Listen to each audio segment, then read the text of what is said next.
Voici la Terre, telle qu'elle était il y a 90 millions d'années, lors de la période géologique du Crétacé supérieur. Une époque de réchauffement extrême, où les dinosaures régnaient encore sur la planète. Ils vaquaient à leurs occupations, tout en haut de la chaîne alimentaire, inconscients des changements à l'œuvre. Les continents s'éloignaient les uns des autres, ouvrant d'énormes fissures qui se remplirent pour former des océans. Les algues prospérèrent sous la chaleur extrême, empoisonnant le milieu marin. Elles moururent par milliards et tombèrent au fond des failles. Les sédiments emportés par les rivières recouvrirent les résidus organiques des algues. Avec la pression, la chaleur augmenta, entraînant une réaction chimique transformant ces déchets organiques en combustibles fossiles des hydrocarbures, le pétrole et le gaz naturel. Sur la terre ferme, un processus similaire produisit le charbon. La nature a mis environ 5 millions d'années pour créer les combustibles fossiles consommés en un an. Notre mode de vie moderne dépend de cette ressource fossile qu'un nombre surprenant de personnes imaginent inépuisable. Depuis 1860, plus de 2000 milliards de barils de pétrole ont été découverts. Depuis, nous en avons consommé environ la moitié. Avant d'extraire le pétrole du sol, il faut le découvrir. Au départ, c'était facile et peu coûteux à extraire. Découvert en 1900, Spindletop fut le premier grand champ pétrolier états-unien. Beaucoup d'autres suivirent. Puis, les géologues parcoururent les États-Unis et découvrirent d'énormes quantités de pétrole, de gaz et de charbon. Les États-Unis extrayaient plus de pétrole que tout autre pays, leur permettant de devenir une superpuissance industrielle. Une fois qu'un puits de pétrole commence à produire, son déclin est inéluctable. Chaque puits individuel a un débit de production propre. La production cumulée d'un grand nombre de puits prend la forme d'une courbe en cloche. En général, un pays atteint son pic de production 40 ans après son pic de découverte, pour entrer ensuite dans une phase de déclin définitive. Dans les années 1950, Marion King Hubbert, un géophysicien employé de Shell, prédit que la production de pétrole états-unienne atteindrait un maximum en 1970, 40 ans après le pic des découvertes. Peu l'ont cru. Cependant, en 1970, la production états-unienne atteignit son pic pour ensuite décroître constamment. Hubbert avait vu juste. À partir de ce moment, les États-Unis ont été de plus en plus dépendants de l'importation de pétrole. Cela les a rendus vulnérables aux ruptures d'approvisionnement et a contribué aux crises économiques résultant des chocs pétroliers de 1973 et de 1979. 1930 est l'année du pic des découvertes de pétrole aux USA. Ensuite, malgré les avancées technologiques, les découvertes se raréfièrent cruellement. Le champ découvert récemment dans la réserve naturelle Anower en Alaska ne fournirait au mieux que 17 mois de consommation. Même le champ Jack II du golfe du Mexique ne fournirait que quelques mois de la demande états-unienne.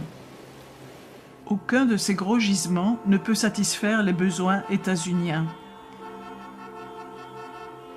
Il devient évident que la production a atteint son pic ou en est tout près. Au niveau mondial, les découvertes atteignirent un pic dans les années 1960.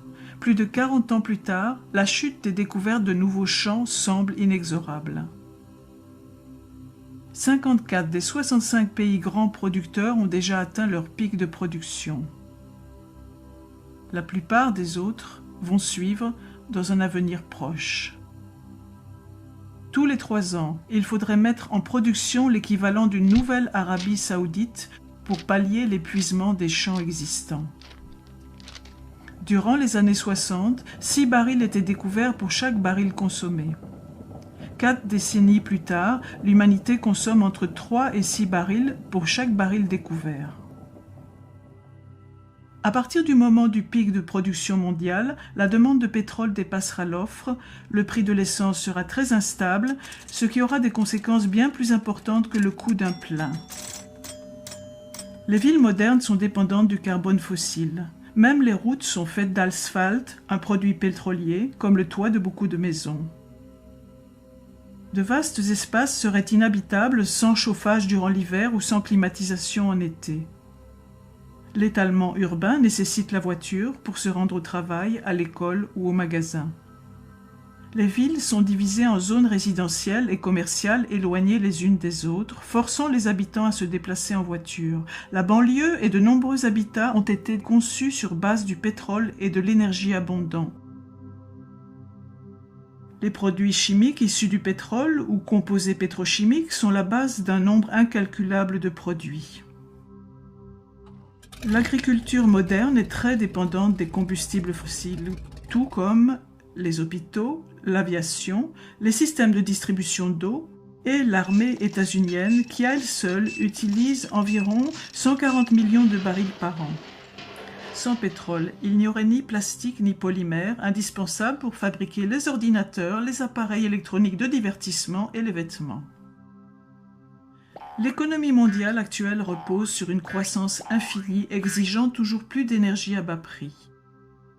Nous sommes si dépendants des combustibles fossiles que même une petite interruption dans l'approvisionnement peut avoir de grandes conséquences sur notre vie.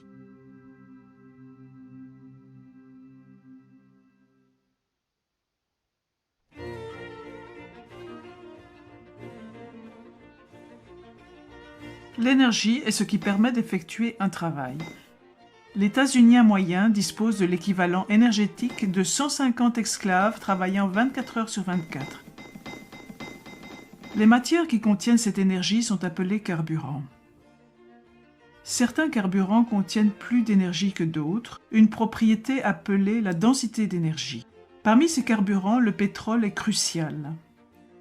Le monde consomme 30 milliards de barils par an, soit 4 km3 de pétrole dont le contenu énergétique correspond à ce que généreraient 150 réacteurs nucléaires d'1 gigawatt électrique fonctionnant pendant 50 ans. Le pétrole ne génère que 1,6% de l'électricité états-unienne, mais il fournit 96% de l'énergie de tout le transport. En 2008, les 2/3 du pétrole états-unien étaient importés, principalement du Canada, du Mexique, d'Arabie saoudite, du Venezuela, du Nigeria, d'Irak et d'Angola. Le pétrole a des propriétés uniques. Il a une forte densité d'énergie. Un baril de pétrole contient l'équivalent énergétique d'environ 3 années d'un travail manuel. Il est liquide à température ambiante, facile à transporter et utilisable dans de petits moteurs. Pour obtenir de l'énergie, il faut en dépenser. Le truc, c'est d'en utiliser le moins possible pour en trouver et l'extraire. C'est le taux de retour énergétique ou REEI, ratio d'énergie produite sur l'énergie investie. Le pétrole conventionnel est un bon exemple. Le pétrole de bonne qualité et facile à extraire a été pompé en premier. Les pétroliers utilisaient l'équivalent énergétique d'un baril de pétrole pour en trouver et en extraire 100. Le REEI était de 100. Après avoir pompé le pétrole facile d'accès, on a commencé à prospecter en haute mer et dans des pays lointains, ce qui requiert une dépense d'énergie plus importante. Souvent, le brut découvert aujourd'hui est lourd et sulfureux et est coûteux à raffiner. Aujourd'hui, le REEI du brut n'est que de 10. Utiliser une quantité donnée d'énergie pour obtenir un combustible qui en compte moins est sans intérêt. On peut convertir une source d'énergie en une autre. En procédant ainsi, on perd une part de l'énergie contenue dans le combustible initial. Par exemple, les pétroles non conventionnels, les sables bitumineux et le pétrole de schiste. On trouve principalement les sables bitumineux au Canada. Les 2/3 des schistes du monde sont aux USA. Ces deux carburants peuvent être transformés en pétrole de synthèse. Toutefois, ce procédé requiert beaucoup de chaleur et d'eau douce, réduisant leur REEI, qui varie de 5 à aussi peu que 1,5. Le pétrole de schiste est un carburant très pauvre qui, à poids égal, contient environ 1/3 de l'énergie des céréales d'un petit déjeuner. Le charbon est abondant et génère presque la moitié de l'électricité de la planète. Nous brûlons 8 km3 de charbon par an. Toutefois, la production mondiale pourrait atteindre un pic avant 2040.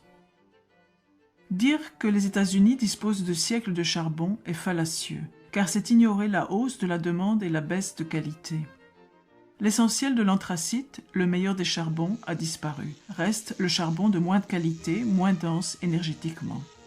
Il n'y a plus de charbon en surface, d'où une production difficile, les mineurs devant creuser plus profond et dans des endroits moins accessibles. Ils détruisent aussi le sommet des montagnes pour atteindre le charbon, provoquant un désastre environnemental. On trouve souvent du gaz naturel près du pétrole et du charbon. Les découvertes de gaz états-uniens ont atteint un pic dans les années 50 et le pic de production a eu lieu au début des années 70. Si on avance de 23 ans la courbe des découvertes, l'avenir de la production du gaz naturel conventionnel états-unien apparaît clairement. Des techniques nouvelles ont permis l'extraction de gaz non conventionnels comme le gaz de schiste, ce qui pourrait postposer le pic de production. Le gaz non conventionnel est mis en cause pour son exploitation très polluante, son REEI insuffisant et son prix élevé. Même avec le gaz non conventionnel, le pic de production mondiale de gaz devrait avoir lieu avant 2030. Il y a encore des réserves importantes d'uranium pour le nucléaire. Remplacer les 10 TWh actuellement générés par les combustibles fossiles nécessiterait plus de 10 000 réacteurs nucléaires. Dans ce cas, les réserves connues d'uranium ne dureraient que 10 à 20 ans. Les réacteurs surgénérateurs à base de plutonium en France et au Japon ont été des échecs retentissants. La fusion nucléaire bute sur des obstacles techniques colossaux. Puis il y a les énergies renouvelables. L'éolien a un bon REEI, mais il est intermittent. L'hydroélectricité est fiable, mais il ne reste plus guère de sites propices pour construire des barrages. Les centrales géothermiques courantes utilisent des sources de chaleur proches de la surface terrestre. Ces sources sont relativement éparses.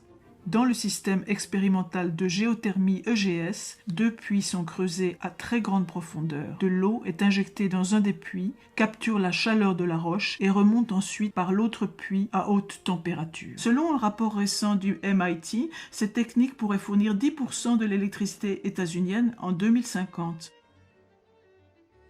L'énergie des vagues est restreinte aux régions côtières. La densité d'énergie des vagues varie d'une région à l'autre. Transporter l'électricité produite par les vagues n'est pas simple. De plus, l'eau salée est corrosive pour les turbines. Les agrocarburants sont produits à partir de végétaux. Le bois a une faible densité énergétique et pousse lentement. L'humanité consomme 15 km3 de bois par an. Le biodiesel et l'éthanol proviennent d'une agriculture dépendante du pétrole. Le REEI de ces carburants est proche de l'unité. Certains politiciens veulent convertir du maïs en éthanol. Fournir de la sorte le 10e des besoins états-uniens en essence en 2020 demanderait 3% de la surface du pays. Produire ainsi toute l'essence états-unienne en 2020 nécessiterait qu'un tiers du territoire y soit consacré alors que la surface agricole actuelle n'occupe que 19% du sol. L'hydrogène doit être extrait du gaz naturel, du charbon ou de l'eau, ce qui demande plus d'énergie que ce qu'on en obtient de l'hydrogène. Une économie basée sur l'hydrogène est donc improbable. Les panneaux solaires de la Terre entière produisent de l'électricité comme 2 centrales au charbon. L'équivalent d'environ 2,5 tonnes de charbon sont nécessaires pour fabriquer un seul panneau solaire. Une surface de 360 000 km² de panneaux serait nécessaire pour couvrir la demande mondiale actuelle. En 2007, il y avait environ 10 km² de panneaux. Les centrales solaires thermiques ont un grand potentiel, quoique actuellement il y en ait peu en service. Elles ne conviennent qu'aux régions ensoleillées et nécessitent que de grandes quantités d'électricité soient transportées sur de longues distances. Toutes ces alternatives au pétrole dépendent de machines marchant au pétrole ou requièrent des matériaux à base de pétrole, comme les plastiques. À propos d'extraordinaires nouveaux carburants ou inventions, posez-vous ces questions. L'invention tient-elle la route du point de vue économique? Quelle est la densité énergétique du carburant? Est-il facile à stocker et distribuer? La source est-elle intermittente ou non? Est-ce utilisable à grande échelle? La mise en œuvre technique pose-t-elle des difficultés? Quel est le REEI? Quels sont les impacts environnementaux? Ne vous laissez pas impressionner par les chiffres. Par exemple, 1 milliard de barils de pétrole ne vont fournir la demande mondiale que durant 12 jours. Remplacer les combustibles fossiles serait un défi monumental. En 2007, 48,5% de l'électricité états-unienne était produite à partir de charbon, 21,6% provenait du gaz naturel, 1,6% du pétrole, 19,4% du nucléaire, 5,8% des barrages. Les autres énergies renouvelables ne représentaient que 2,5%. Peut-on remplacer un système basé sur les combustibles fossiles par un patchwork d'alternatives? Des avancées techniques majeures sont nécessaires, de même que la volonté politique et la coopération, des investissements massifs, un consensus international, une réaffectation des 34 000 milliards de l'économie mondiale, dont les transports, les industries manufacturières et l'agriculture, ainsi que des fonctionnaires compétents pour gérer la transition.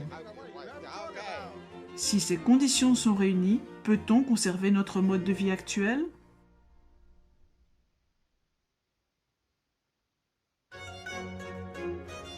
Ces bactéries vivent dans une bouteille.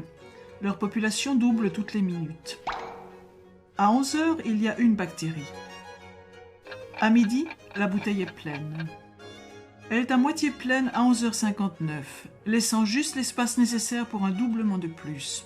Les bactéries, sentant le danger, cherchent de nouvelles bouteilles et en trouvent 3. Elles pensent avoir réglé leur problème.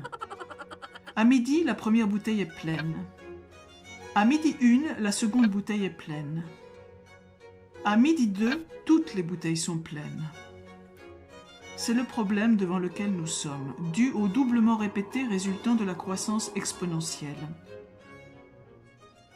L'utilisation du charbon et du pétrole comme carburant a entraîné l'humanité dans une croissance sans précédent. Même un taux de croissance faible finit par entraîner une forte augmentation. À un taux de croissance de 1%, une économie double en 70 ans. À un taux de 2%, elle double en 35 ans. À un taux de 10%, une économie double en seulement 7 ans. Si une économie croît au taux de 3%, elle double tous les 23 ans. À chaque doublement, la demande en énergie et en ressources dépasse le cumul de tous les doublements précédents. Le système financier est construit sur l'hypothèse de la croissance, ce qui requiert toujours plus d'énergie pour la soutenir. Les banques prêtent l'argent qu'elles n'ont pas et ce faisant, elles le créent. Les emprunteurs utilisent cet argent d'endettement nouvellement créé pour faire croître leurs entreprises et rembourser la dette avec un intérêt, ce qui requiert encore plus de croissance. En raison de ce mode de création de monnaie, l'essentiel de l'argent en circulation correspond à une dette avec des intérêts à la clé. Sans l'apport continuel de nouvelles générations d'emprunteurs pour produire de la croissance et donc payer ses dettes, l'économie mondiale s'effondrerait. Comme une chaîne de Ponzi, le système doit croître ou mourir. En partie à cause de ce principe de la dette, les effets de la croissance économique ont été spectaculaires sur le PIB, les barrages sur les cours d'eau, la consommation d'engrais, la population urbaine, la consommation de papier, le nombre de véhicules motorisés, les communications et le tourisme. La population mondiale a atteint les 7 milliards et devrait dépasser les 9 milliards en 2050. Sur une planète plane et infinie, ce ne serait pas un problème. Cependant, la Terre étant ronde et finie, nous devrons faire face aux limites de la croissance. La croissance a entraîné une surconcentration en oxyde nitreux et en méthane dans l'atmosphère, la destruction de la couche d'ozone, l'augmentation du nombre des fortes inondations, la destruction des écosystèmes marins, y compris par l'excès d'azote présent dans les eaux de ruissellement, la déforestation, une augmentation de la surface terrestre occupée par l'humanité et l'extinction de nombreuses espèces. Mettons un unique grain de riz sur la première case d'un échiquier. Doublons ce nombre et plaçons 2 grains sur la seconde case. Doublons encore et mettons 4 sur la troisième. Doublons à nouveau et mettons 8 sur la quatrième. Continuant ainsi de déposer sur chaque case le double de grains de la case précédente, le nombre de grains à mettre sur la dernière case est astronomique. 9 trillions 223 billiards 372 billions 36 milliards 854 millions 776 000 grains de riz. Plus de grains que l'espèce humaine en a produit au cours des 10 000 dernières années. Les économies modernes, comme les grains de riz sur l'échiquier, doublent toutes les quelques décennies. Sur quelle case de l'échiquier sommes-nous ? En plus de l'énergie, notre civilisation exige de nombreuses ressources essentielles. De l'eau douce, de l'humus, de la nourriture, des forêts et de nombreux minéraux et métaux. La croissance est limitée par la ressource essentielle la moins disponible. Un tonneau est un assemblage de douelles et comme l'eau remplissant un tonneau, la croissance ne peut dépasser la douelle la plus courte, c'est-à-dire la ressource essentielle la plus limitée. L'espèce humaine accapare actuellement 40% de la production de la photosynthèse terrestre. Même si nous pouvions en utiliser 80%, il nous serait impossible d'en utiliser 160%.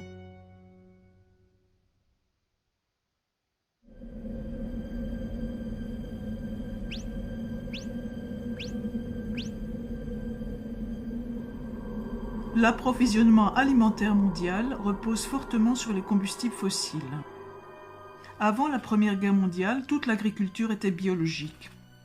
Suite à l'invention d'engrais et de pesticides dérivés du pétrole, la production agricole à l'hectare a fortement augmenté, entraînant une augmentation de la population. L'utilisation d'engrais artificiels a nourri bien plus de personnes que ce qui aurait été possible avec l'agriculture biologique seule. Les combustibles fossiles sont nécessaires pour l'équipement des fermes, le transport, la réfrigération, l'emballage en plastique et la cuisson. L'agriculture moderne utilise la terre pour transformer des combustibles fossiles en nourriture et la nourriture en population. Environ 7 calories de combustibles fossiles sont utilisées pour produire 1 calorie alimentaire. Aux États-Unis, la nourriture parcourt environ 2500 km de la ferme au consommateur. En plus de la déplétion des carburants fossiles, d'autres menaces pèsent sur le système actuel de production alimentaire. Une énergie peu coûteuse, de meilleures techniques et les subventions ont entraîné une importante surpêche. Les prélèvements mondiaux de poissons ont atteint un pic à la fin des années 1980, forçant les pêcheurs à pêcher en eau profonde. L'excès d'azote des engrais fabriqués à partir de combustibles fossiles a empoisonné rivières et mers, créant ainsi d'énormes zones mortes. À ce rythme, toutes les populations de poissons devraient s'effondrer d'ici 2048. Villes et industries sont la source de pluies acides qui vident le sol de ses nutriments essentiels tels que le potassium, le calcium et le magnésium. Une autre menace est le manque d'eau. Beaucoup de fermes pompent l'eau des aquifères souterrains pour l'irrigation. Un aquifère a besoin de milliers d'années pour se remplir, mais peut être asséché en quelques décennies, tout comme les puits de pétrole. Aux États-Unis, l'aquifère géant d'Ogallala a atteint un niveau si bas que de nombreux agriculteurs ont dû revenir à une agriculture sèche, moins productive. De plus, l'irrigation et l'utilisation d'engrais peuvent entraîner la salinisation, l'accumulation de sel dans le sol. C'est une cause majeure de la désertification. Une autre menace est la perte d'humus. Il y a 200 ans, il y avait 1,8 m d'humus sur les prairies états-uniennes. Aujourd'hui, en raison du labourage et de pratiques inappropriées, environ la moitié de l'humus a disparu. L'irrigation favorise le développement de la rouille noire. Ce champignon pourrait détruire 80% des récoltes de céréales du monde. Selon Norman Borlaug, le père de la Révolution verte, la rouille noire a un immense potentiel de destruction sociale. L'utilisation d'agrocarburants signifie que moins de terres seront disponibles pour l'agriculture nourricière. Toute surface a une capacité de charge limitée. C'est le nombre d'animaux et d'êtres humains qui peuvent y vivre indéfiniment. Si une espèce dépasse la capacité de charge de cette surface, son nombre d'individus diminuera jusqu'à revenir sous les limites naturelles. L'espèce humaine a écarté cet obstacle en exploitant de nouvelles terres et en augmentant la production à l'hectare, principalement grâce au pétrole. Poursuivre la croissance nécessite plus de ressources que ce que la Terre peut fournir, mais aucune nouvelle planète n'est disponible. En plus de tous ces défis, d'ici 2050, la production alimentaire doit doubler pour nourrir une population mondiale croissante. 1 milliard de personnes sont déjà sous-alimentées. À l'avenir, avec une production de pétrole et de gaz naturel en déclin, nourrir 9 milliards de personnes sera une gageure.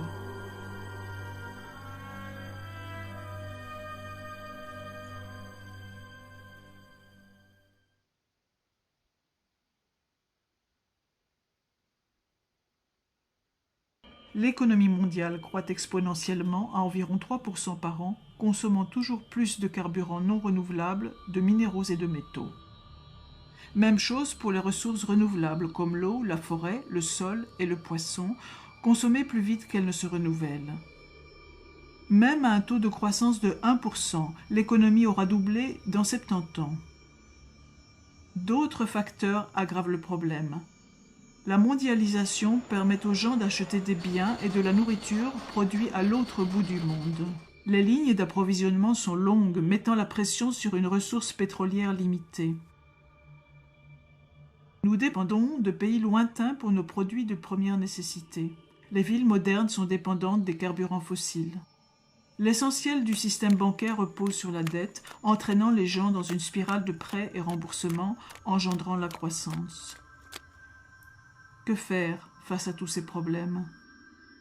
Beaucoup croient que la crise peut être évitée par les économies d'énergie, la technique, la croissance intelligente, le recyclage, les voitures électriques ou hybrides, la substitution ou le vote.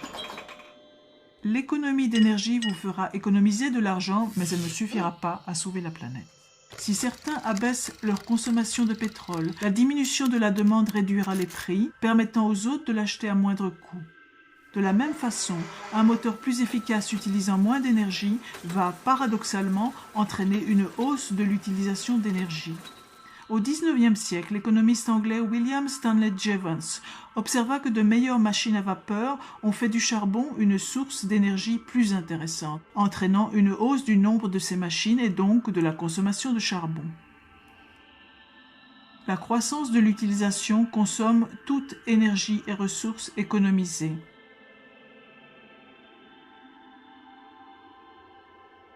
Beaucoup croient que les scientifiques vont résoudre ces problèmes via de nouvelles techniques. Toutefois, la technique n'est pas de l'énergie.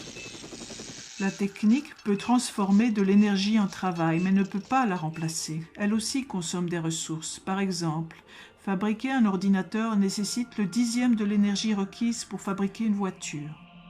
Les technologies de pointe peuvent aggraver la situation car beaucoup nécessitent des métaux rares dont on voit aussi la fin du stock. Par exemple, 97% des terres rares de la planète sont extraites en Chine, la plupart d'une seule mine de Mongolie intérieure. Ces métaux sont utilisés dans les pots catalytiques, les moteurs d'avion, les aimants performants et les disques durs, les batteries pour voitures hybrides, les lasers, les générateurs de rayons X portables, la protection des rayonnements nucléaires, les disques compacts, les moteurs de véhicules hybrides, les lampes à basse énergie, les fibres optiques et les écrans plats. La Chine envisage de restreindre l'exportation de ces minéraux en raison de la hausse de la demande. Le soi-disant développement durable est une illusion car il fait aussi appel, de façon toujours croissante, aux métaux et minéraux non renouvelables, y compris aux terres rares. Le recyclage ne réglera pas le problème car il demande de l'énergie et le processus n'est pas efficace à 100%. On ne peut récupérer qu'une fraction des matières recyclées. Une grande partie est perdue à jamais comme déchet. Les voitures électriques nécessitent de l'électricité. Comme la plus grande part de l'électricité est générée à partir de combustibles fossiles, ce n'est pas une solution. En plus, la fabrication de toute voiture consomme du pétrole. Chaque pneu nécessite à peu près 25 litres de pétrole. En 2010, il y avait environ 800 millions de voitures dans le monde. Au rythme actuel de croissance, ce chiffre devrait atteindre 2 milliards en 2025. Il est peu probable que la planète puisse supporter autant de véhicules, quelle que soit leur source d'énergie. Beaucoup d'économistes croient que le marché libre va substituer une source d'énergie à une autre grâce à l'innovation technique. Toutefois, les principaux substituts du pétrole n'échappent pas aux limites. De plus, passer d'une source d'énergie à une autre nécessite du temps. Le rapport Hirsch du département américain à l'énergie estime qu'il faut au moins 2 décennies pour se préparer aux effets du pic pétrolier. Les problèmes du manque d'énergie, de l'épuisement des ressources, de la perte de l'humus et de la pollution sont tous des symptômes d'un unique problème plus fondamental, la croissance. Tant que notre système économique demandera une croissance infinie, aucune réforme ne sera possible. Dans ce cas, de quoi le futur sera-t-il fait? Les optimistes croient que la croissance durera indéfiniment, sans limite. Les pessimistes pensent que nous allons vers un nouvel âge de pierre ou vers l'extinction. La vérité est peut-être entre ces deux extrêmes. Il est possible que notre société retourne à un état plus simple, dans lequel la consommation énergétique serait bien moindre. Cela signifie un autre mode de vie pour beaucoup, plus de travail manuel, de travail agricole et de production locale de biens, de nourriture et de services. Comment se préparer à un tel futur éventuel? Attendez-vous à moins de nourriture et de biens venant de loin? Redécouvrez la marche et le vélo? Habituez-vous à utiliser moins d'électricité, débarrassez-vous de vos dettes, évitez les banques, court-circuitez la grande distribution, soutenez les entreprises locales, achetez vos aliments directement aux paysans locaux. Pourquoi ne pas remplacer votre pelouse par un potager? Apprenez à conserver vos aliments, envisagez l'utilisation de monnaie locale au cas où le système économique s'écroulerait et développez une plus grande autosuffisance. Ces mesures ne permettront pas d'éviter un effondrement, mais elles amélioreront nos chances dans un futur où l'énergie sera comptée, où nous devrons être plus autonomes, tout comme nos ancêtres l'étaient.